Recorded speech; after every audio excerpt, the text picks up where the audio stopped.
Magpapalit po tayo ng needle jet sa ating Force 1.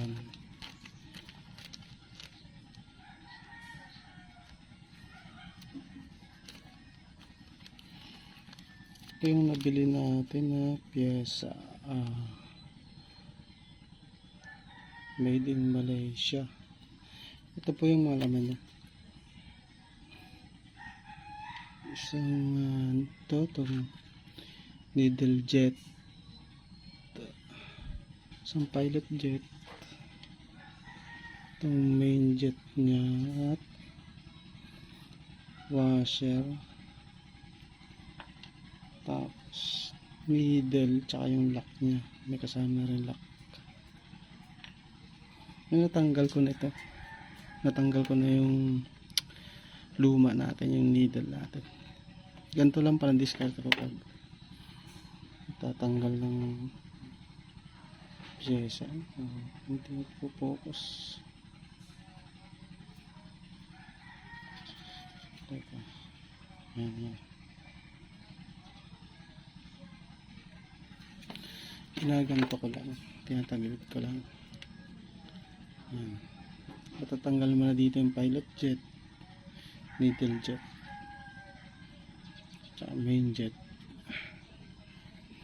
And tingnan natin yung compare natin yung bago sa luma. Ito pala yung yung bago, ito yung luma.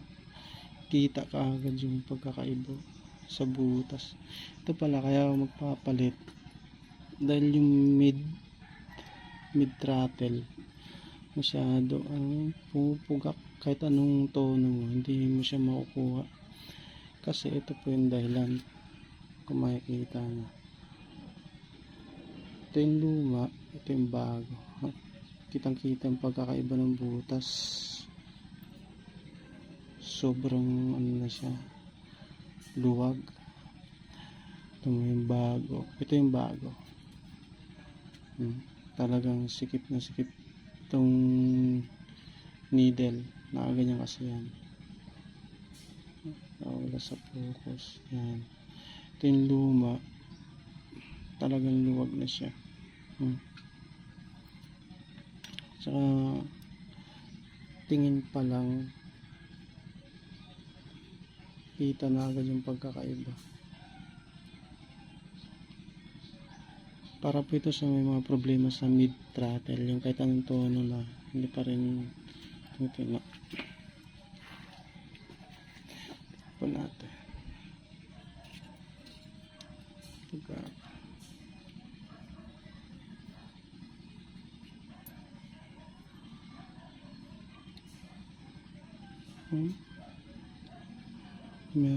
Mahaba lang na konti, yung konting-kunti lang yung luma.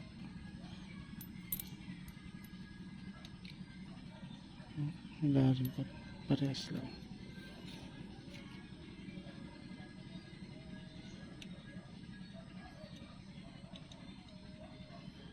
Parehas.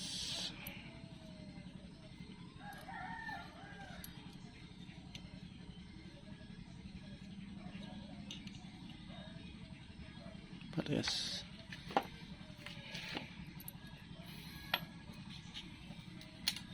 Install na po natin. Madami naman ang marunong magkabit nito. Alam niyo na rin yan.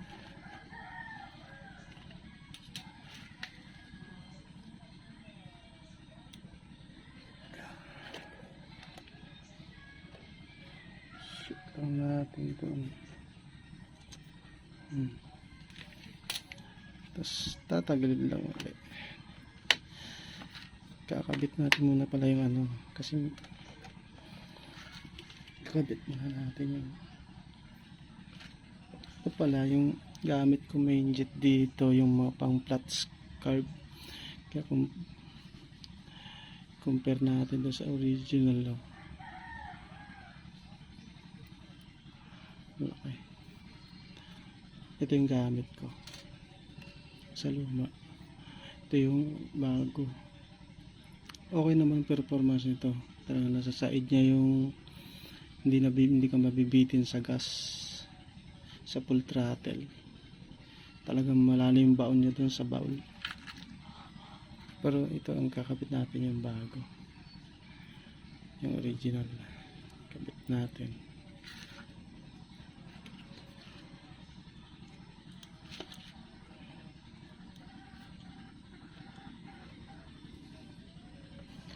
Yan pa tips na yan, yung gamit ng main jet ng flat carb. Kahit mag full throttle ka ng matagal, hindi siya mabibitin. Kunting higpit lang po ito.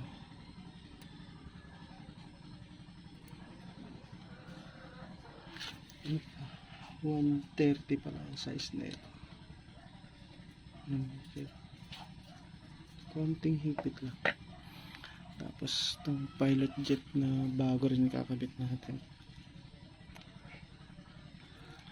Tingnan natin performance. Ito pala kasi naka ano na, oversize 150 na.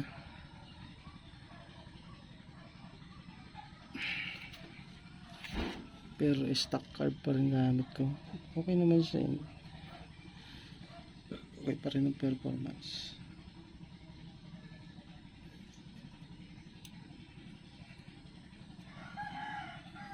Tapos tingnan natin.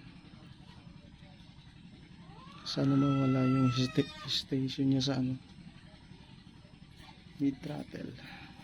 Kaya pala ganito ang ginagawa kung tinatagilid ko lang, para pag baklas kabit kasi ng carb, masisira ito, katagalan itong mga boots nito, mga rubber boots, tsaka itong manifold. May hirap na maghanap ng original niyan, kaya tagilid ko na lang. Ito yung maglilinis yan.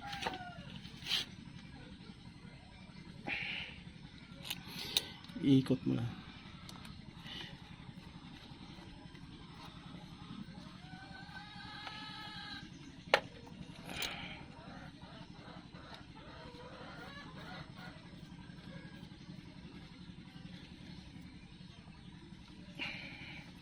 Para mas madali na rin magpaklas kabit.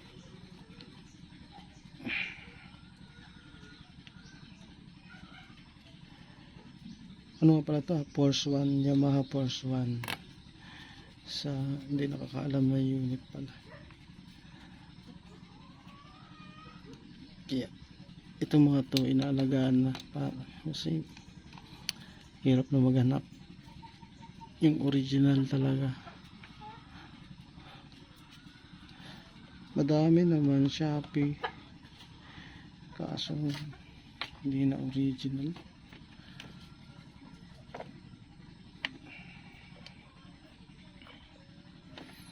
Iba pa rin yung mga Japan. Ito nga buti nakatagpo naman, made in Malaysia pa. Tatakpan ko pala.